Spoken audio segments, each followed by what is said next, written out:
So again, are you buying things that you just don't need because it makes you feel better? It helps you relieve stress. You know, it just makes you feel good until you get your bill or whatever. So let me tell y'all this, and I'm going to use myself as an example. I was just having a real horrible week last week. It was just horrible. It was out of control.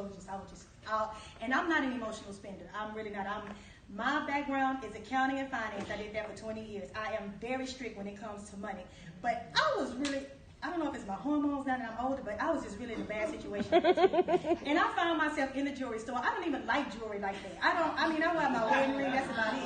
And I was just really just in there, and I'm like, I just need to feel good about myself, and it was my birthday.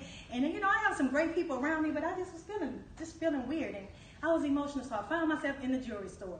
And I'm about to shop, I'm shopping, and I didn't talk the man down to the price that I wanted on a very cute ring. And right when I was about to purchase it, I got a phone call from one of my friends.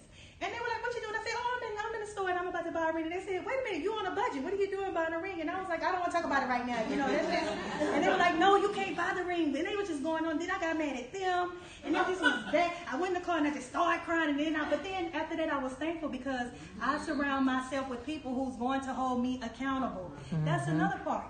Surround yourself with people who's gonna hold you accountable, because that would have been a tragedy. And I was gonna put it on a credit card. I'm gonna tell you right now. I was gonna put it on there, and it was just gonna be, this is gonna be out of control. So fix it. Identify your triggers. Have an accountability partner. Cut up your credit cards. If you know that it's a situation, cut up your credit cards, and also delete the info. If you have your credit card saved and you're on the internet, because like I could just delete that so you won't be tempted. Yes, ma'am. I have something.